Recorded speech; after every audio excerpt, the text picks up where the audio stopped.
Welcome to True Echo, where real stories and powerful fiction collide to bring you the most dramatic, emotional, and inspirational tales from the lives of the underestimated and overlooked. In today's story, we witness how a quiet woman walking into a luxury bank was judged by the color of her skin, and walked out leaving the entire institution in ruins. This is more than humiliation. This is a billion-dollar reckoning. Langley First Bank in Midtown Manhattan had always prided itself on elegance, exclusivity, and discretion. The high marble ceilings echoed with the footsteps of executives and elite investors, while crystal chandeliers sparkled above in a silent declaration of wealth and power. It was a temple for the wealthy, and its staff acted accordingly. Into that polished sanctuary walked Maya Robinson. Her coat was modest, her shoes polished but worn. She didn't wear pearls or Prada, she carried herself with something more intimidating: composure. Confidence. Grace that couldn't be bought. As she crossed the lobby floor, whispers followed. Not admiration, suspicion. Royce, the towering security guard stationed by the main door, narrowed his eyes the moment he saw her. Something about Maya set off his alarm bells. Not because she caused a scene, but because she didn't look like she belonged, at least, not in his mind. "Ma'am," Royce said, stepping directly into her path, "you may be in the wrong building. The public branch is across the street." Maya didn't flinch. "I have a 9 a.m. appointment with Mr. Bradley Hamilton, Senior Finance Manager. My name is Maya Robinson." Royce glanced at her coat, her simple khakis, her lack of makeup, then smirked. "Our VIP clients don't usually come dressed like that. I'll need to verify you before you go any further." Maya could feel the stares behind her. Some people looked amused. Others looked indifferent. But no one stepped forward. Without a word, she pulled out her phone and showed her confirmation email. Royce barely looked before gesturing toward the general teller line. "Until we verify, you'll have to wait over there. It's policy." Maya nodded politely and walked to the public seating area. Her head remained high. But the damage had been done. Royce's smirk was joined by the hushed giggle of Brianna, the receptionist who whispered to a colleague, "She's probably here to cash some government check." None of them knew the truth. Maya wasn't just a walk-in. She was there to observe. To test.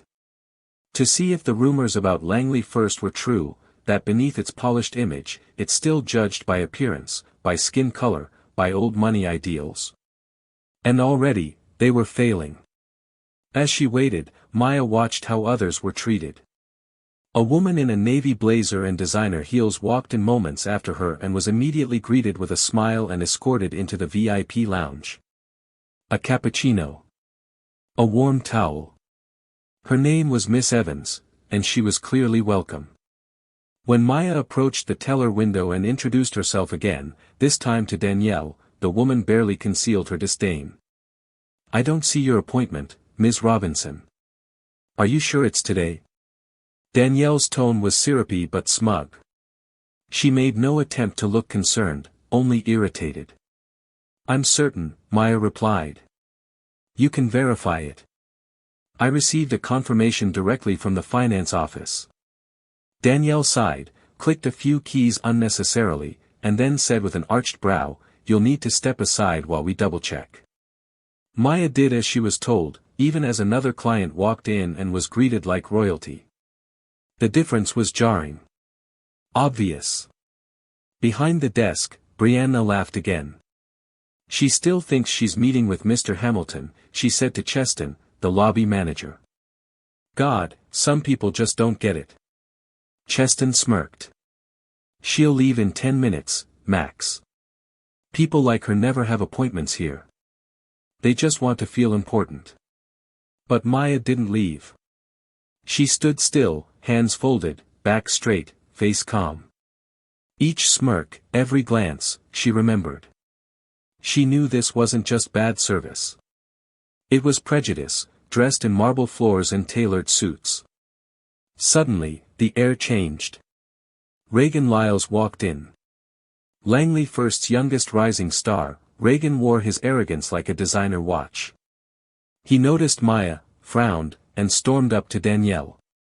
"Why is there someone still waiting here?" he demanded. "This isn't a soup kitchen." Danielle didn't hesitate. "She claims to have an appointment, but I can't find anything." Reagan turned to Maya. "Ma'am, I don't know what you think this place is, but clearly, you're confused." Maya met his gaze evenly. "I'm here for a meeting. And I'll wait until you verify my credentials." Reagan sneered. "I suggest you find the public branch. And a better coat while you're at it." Around them, the staff giggled. Royce grinned. The customers looked on, amused. Maya remained silent. But inside, she had made her decision. Royce appeared beside Maya like a shadow with an agenda. "Ms. Robinson," he said in a tone too authoritative for the situation, "come with me. We need to verify your information in private." He didn't ask. He instructed. Maya glanced at the crowd around her. She saw the smug approval in Reagan's eyes, the scoff hidden behind Brianna's manicure, and the satisfied nod from Cheston, who leaned comfortably against the desk like this was routine. Perhaps it was. She walked beside Royce, calm and composed, not because she wasn't furious, but because she knew how this would end, and it wouldn't be with her in shame. He led her down a side corridor into a windowless room that felt more like an interrogation chamber than an office. Flickering fluorescent lights. 2 steel chairs. No glass of water. No apologies. Just cold walls and colder intent. Soon, 3 more entered. Jordan Foster, Internal Audit. Ethan Cole, Bank Security. Victoria Bennett, Regional Manager in a pencil skirt and razor-sharp words. None of them greeted her. Victoria took the lead. "Ms. Robinson, we were told there's a discrepancy with your appointment. Your name isn't in the system." Maya sat upright. "That's because someone never entered it. I have the confirmation. It's right here." Jordan interrupted, his voice clinical. "We often deal with impersonators claiming to be high-net-worth clients. People trying to defraud or pressure the bank. That's why we're thorough." "Thorough?" Maya echoed. "Or discriminatory?" Ethan Cole folded his arms. "Ms. Robinson, if you're really a CEO, where's your business card? Your assistant? Your driver? Why did you come in like this?" Maya gave a small smile. "To test your bank's culture. And congratulations, you passed. Just not in the way you think." Victoria leaned forward, tone soft but dripping with menace. "Listen carefully. If we don't find your name or any funds under your identity, this doesn't end in a quiet escort out. This ends with a call to the police." Maya didn't blink. She simply opened her portfolio and calmly slid a document across the table. It was a letter, official, signed, and dated, confirming the account held in her name, Maya Robinson, CEO of Brixton Financial. Primary custodian of over $2.6 billion in institutional deposits. Victoria picked up the letter and skimmed it, her face changing, subtly but unmistakably. Jordan grabbed it next, scanning it twice, then once more to be sure. Maya leaned in. "I came here to evaluate your staff before renewing our multi-billion-dollar relationship with Langley First. What I found was hostility, mockery, and bigotry. You've failed your test. Now your bank will face the consequences." The room went silent. Victoria's expression flickered, panic, then denial. "Surely there's been a misunderstanding." Maya stood. "No misunderstanding. You saw what you wanted to see. You treated me the way you always treat people who don't fit your polished mold. You judged me by my coat, not my company. Now you'll lose both." And with that, she left. Back in the lobby, the laughter had cooled. A few customers had noticed the silence in Maya's absence, the slight tension returning to the air. But none expected what came next. As Maya walked back across the marble floor, Royce stepped forward again, still wearing that smirk. She passed him without a word. But as the doors closed behind her, the real reckoning began. Upstairs, Cordell Briggs, the branch's executive director, was enjoying his morning coffee when the phone rang. "This is Briggs," he said. The voice on the other end was calm and clear. "Good morning, Mr. Briggs. I'm calling from the executive office of Brixton Financial. This is a courtesy call to inform you that Ms. Maya Robinson has decided to immediately withdraw all Brixton assets and institutional accounts from Langley First, totaling $2.6 billion. Cordell dropped his cup. The line remained silent for a beat. "There must be a mistake." "No mistake," the voice replied. "She visited your branch this morning. She was insulted, profiled, and publicly humiliated. Our legal team will follow up shortly." The call ended. Cordell sat frozen, the gravity of his failure pressing down like concrete. Then he bolted from his chair and stormed into the main lobby. All eyes turned to him as he shouted, "Do you realize what you've done? That woman, Maya Robinson, is the CEO of Brixton Financial. Our biggest client." Gasps rippled through the staff like gunfire. Brianna's mouth fell open. Cheston choked on his latte. Reagan stood stock still, jaw slack. Reagan whispered, That can't be." "It is," Cordell said, voice rising. "You just cost this bank $2.6 billion. And you think that's the end? She's going public. We're ruined." No one spoke. The lobby, once smug with derision, now reeled with silent panic. And outside, Maya stood beneath the bank's marble sign, staring up at the logo that once stood for elite respect. She wasn't smiling, but her silence carried the weight of justice. Inside Langley First, panic had replaced pride. Cordell Briggs' booming announcement still echoed in the air, a thunderclap none could ignore. The same staff who'd laughed moments ago now stood frozen in disbelief, faces draining of color. Reagan's breath came short. Brianna stumbled backward into her desk. Even Royce, the brawny security guard, looked shaken, the smirk wiped clean from his face. Cordell was livid. He stormed past the main desk, jabbing a finger toward Reagan and Brianna. "You two mocked a billion-dollar client in full view of half the bank. Do you even understand what you've done?" Reagan tried to recover his poise. I didn't know who she was. That's the problem." Cordell cut in. "You didn't bother to find out. You looked at her clothes, her skin, and you judged her. You humiliated her. And now, we've lost everything." Just then, the lobby's flat-screen TVs blinked with a breaking news alert from CNBC. Brixton Financial withdraws $2.6 billion from Langley First following allegations of racial discrimination. Gasps filled the space like oxygen sucked out of the room. The anchor continued, "Sources confirm Maya Robinson, CEO of Brixton Financial, personally visited the Midtown Manhattan branch of Langley First this morning and was reportedly removed by security after being denied her scheduled appointment." The story spread like wildfire. On Twitter.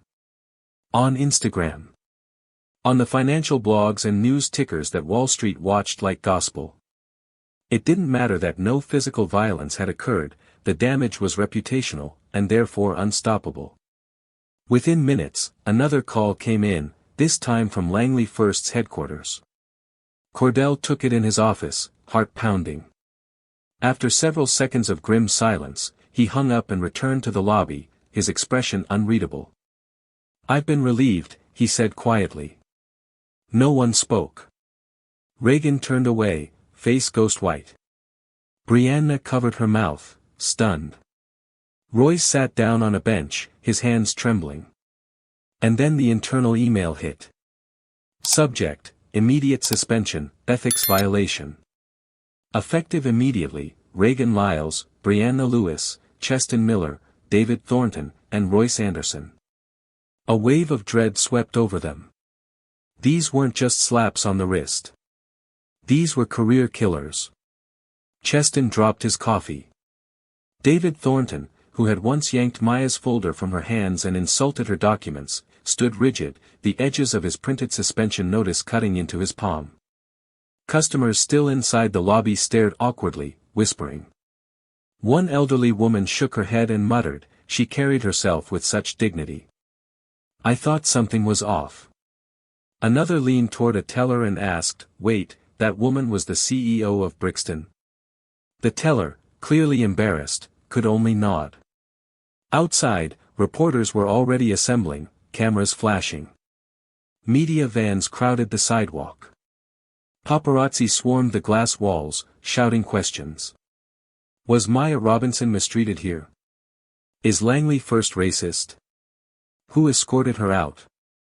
Are top executives facing consequences? The PR nightmare had begun. Cordell tried to manage damage control. Shut the blinds. Close the branch to walk-ins. I want legal on the phone now. But it was too late. The next wave hit, Langley First stock began to nosedive. In just 45 minutes, the market reacted. The price dropped 8%. Then 12%. Calls from worried investors flooded in. Other high-profile clients demanded emergency meetings. Rumors swirled that more withdrawals were coming. And Maya? Maya had returned to her sleek corner office at Brixton Financial, surrounded by city views and serenity. She made no public statement. She didn't need to. The world was speaking for her. A junior staffer stepped into her office, breathless. Ma'am. Langley First is crashing. It's all over the news. Maya looked up, calm. Did they finally issue a statement? Yes, the assistant nodded. They're calling it a tragic miscommunication. Maya's eyes narrowed. Tragic, she said softly, is when a child goes hungry. This wasn't tragic. It was expected. And now, it's corrected. Back at Langley First, Reagan had locked himself in the restroom, staring into the mirror. God, he muttered. What have I done? He thought about his sneering comment, about soup kitchens. About her coat. About how he'd made the lobby laugh by tearing her down. But now, the only one laughing was Karma. In the corner of the break room, Brianna sat hunched, scrolling through tweets that shredded her character, some naming her directly. How does it feel to be the face of financial racism? One read. Cheston, always proud of his gut instinct, now wondered how many others he'd dismissed without a second thought. And Royce? He stood beside the bank's glass doors, now locked, watching as protesters gathered, holding signs that read, "Respect can't be earned if it's never given." Maya was right. Dignity before dollars. Langley First was no longer a fortress. It was a cautionary tale. The following morning, Langley First's Midtown branch was unrecognizable. Gone was the aura of prestige and calm. In its place stood media chaos, protest signs, and the stiff posture of corporate fear. Yellow, limited access signs flanked the grand entrance, and uniformed compliance officers filed in like storm clouds. Inside, every remaining employee sat on edge. Investigators from the Internal Audit and Ethics Division had arrived. One by one, the names were called. Reagan Lyles. He rose, slowly, like a man walking to the gallows. In the cold, windowless conference room, he was met with a team of 4, 2 lawyers, an HR director, and a woman in glasses who identified herself simply as internal compliance. Her notepad was already open. Reagan tried to posture. Look, it was a misunderstanding. We didn't know who she was. She cut him off. That's not the question, Mr. Lyles. We're here to understand how you treated a customer based solely on her appearance. Maya Robinson's identity is irrelevant to the bigger issue. This is about you. Each word landed like a hammer. Across the building, similar interrogations unfolded. Brianna broke down after 10 minutes. Tears streamed down her face as she whispered, I didn't mean to be cruel.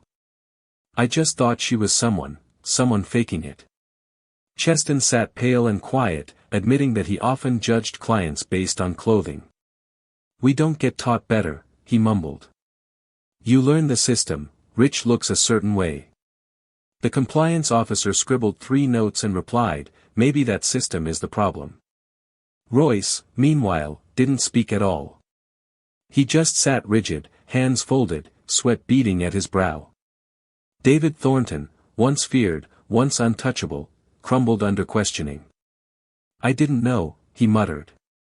I thought she was just some woman trying to bluff her way in. You mocked her documents.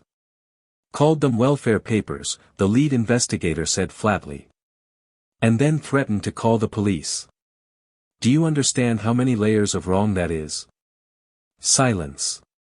Meanwhile, inside Maya's office at Brixton Financial, her team reviewed dozens of messages pouring in from civil rights organizations, financial journals, and executives from rival banks. Some congratulated her courage. Others offered apologies for their own institution's failures. Her assistant peeked in. Maya, CNN just aired the full story. They're calling it the most expensive act of racial profiling in U.S. banking history. Maya looked up from her laptop. And Langley? They've officially suspended 6 executives. The chairman of the board made a statement this morning about launching an internal overhaul. Maya leaned back. Her face was unreadable. That's not enough, she said quietly. A statement doesn't heal trust. The people they humiliated, it wasn't just me. It's everyone they've ever dismissed. I want more than promises. I want reform. She picked up her pen and began sketching something on her notepad, an initiative idea. Something bigger than revenge. Something that could actually change the system. Back at Langley, the damage only deepened. The New York Times published an op-ed titled, The Day the Bank Forgot Its Client Was Human. The piece detailed Maya's treatment in brutal, damning language, and called for federal scrutiny of Langley's hiring and training practices. As lawsuits piled in, some from clients who claimed they, too, had faced discrimination, the board of directors entered emergency session.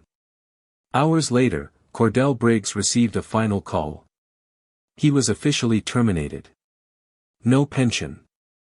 No executive package. No chance of appeal. That evening, Cordell packed up his office. The same glass walls that once made him feel important now reflected a man shattered by his own inaction. As he walked out for the last time, a camera caught him. He turned his face away, not because of shame alone, but because he knew the flashbulbs would immortalize his fall. And outside, protesters still chanted Maya's name, not as a victim, but as a symbol. Weeks passed, but the fallout didn't fade. Langley First Bank hemorrhaged clients, investors, and credibility. Class action lawsuits had begun to form, spearheaded by civil rights groups alleging systemic discrimination stretching back years. Every decision, every complaint once brushed aside, now received public scrutiny. The press circled like vultures. But inside the eye of the storm, one woman refused to gloat. Maya Robinson remained quiet. Measured. Intentional. Her silence wasn't weakness, it was leadership. Her decision not to retaliate further, not to sue for personal gain or release damning recordings, yes, she had recordings, stunned even her advisors. Why not go for the throat, her legal counsel had asked. You have the leverage. Maya simply replied, because justice isn't about vengeance. It's about transformation. Instead of lawsuits, Maya turned her attention to something deeper, change. She expanded Brixton Financial's equity initiative, creating a multi-million-dollar fund aimed at teaching cultural awareness, bias recognition, and ethical business leadership in corporate America. She launched a new mentorship program for underrepresented youth looking to enter finance. And she began working directly with regulators on policy proposals to hold banks accountable for discriminatory behavior, policies with teeth. But what shocked the world most was what she did next. Reagan Lyles, suspended and disgraced, applied to volunteer at a Brixton-sponsored youth outreach center, assuming he'd be rejected outright. Instead, he received an email the following day. "Your application has been approved. Please report Monday at 8 a.m., Maya Robinson." He froze in disbelief. When he showed up that Monday, nervous, head down, Maya was waiting at the front. No cameras. No press. She didn't smile. But she didn't scowl either. "Reagan," she said. "You came." He swallowed hard. "I still don't understand why you said yes." She studied him for a long moment. "Because if someone had given my father a second chance when the banks turned him away in the 80s, maybe his business wouldn't have collapsed," she said softly. "Maybe I wouldn't have had to watch him work 3 jobs just to keep us fed. We all deserve the chance to grow past who we were." That day, Reagan helped clean floors and set up learning stations for low-income kids. He didn't speak much. But inside, a crack began to form, one that let in light. Elsewhere, Cheston Miller was struggling. No bank would hire him now. His name was publicly tied to the scandal. He spent weeks hiding at home until, one night, unable to sleep, he created a blog, Beyond the Surface.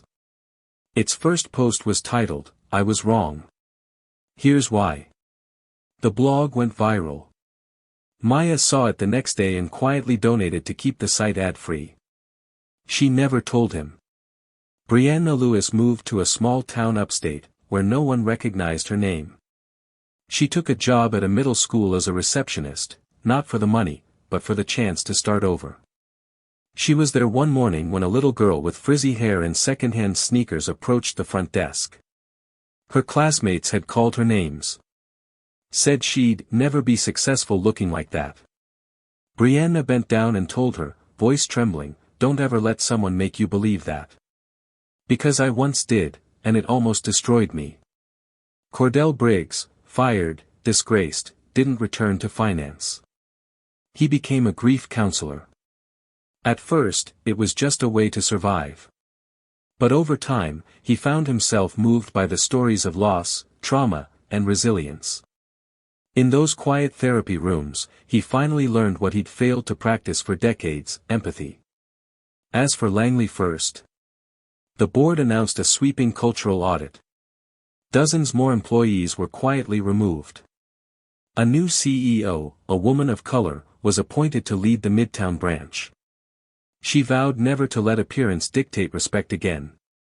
And every new hire, teller to vice president, was required to watch a case study video during onboarding. Its title? The Maya Robinson Incident. The world moved on, as it always does, but the echoes of that morning at Langley First never truly faded. In boardrooms and HR departments across the country, executives cited the Maya Robinson incident as a turning point. Conferences held panels on ethical leadership. Training modules were redesigned to confront unconscious bias. And Maya, whether she liked it or not, became a symbol. But she never wanted fame. What Maya wanted, what she fought for, was dignity. Not just for herself, but for every person who'd ever been sized up and written off by someone in a tailored suit and polished lobby. She continued to lead Brixton Financial with the same sharp mind and soft voice that had carried her through storms her staff would never know. And in quiet moments, she reflected, not with bitterness, but with resolve. One afternoon, a young intern named Carla nervously approached her office. "Ms. Robinson," she said, clutching a notebook, "can I ask you something? Why didn't you ever sue Langley? You could have owned them." Maya leaned back in her chair, gaze steady. "Because taking everything doesn't always change anything," she replied. "But showing them they were wrong, and then forgiving them, that forces them to live with the truth every day." Carla blinked. "Do you think they really changed?" Maya's answer was simple. "I think they had to. She turned to the window, the skyline stretching endlessly beyond, a quiet reminder that her story was just one thread in a much bigger fabric of change. Later that year, Maya gave a keynote speech at a national leadership summit. Executives, senators, civil rights leaders, and students all listened as she shared the full story for the first time. She ended her talk with a quote she'd written herself. "Power means nothing if it costs you your humanity. But dignity? Dignity is a power they can't take, unless you let them." The applause was thunderous. Some stood. Some cried. And when Maya stepped off the stage, she did so not as the woman they once mocked at the teller window, but as the architect of a movement that had reshaped not just a bank, but the soul of an entire industry. Back at Langley First, the marble floors were still polished. The chandeliers still sparkled. But now, when a woman walked in wearing khakis and a wool coat, no one dared to question her worth. They simply said, "Good morning. How can we help you today?" Because the world had changed. And Maya Robinson had changed it. The story of Maya Robinson reminds us that the greatest power doesn't come from status or wealth, it comes from how we carry ourselves in the face of injustice. When the world tries to strip away your dignity, remember, the strongest answer is to rise, not in rage, but in purpose. If this story moved you, we invite you to like, share, and subscribe to True Echo, where powerful stories like Maya's remind us of the impact one voice can make when it refuses to stay silent. Leave a comment below. What would you have done in Maya's position? Let's talk. Let's reflect. And let's keep the echo going.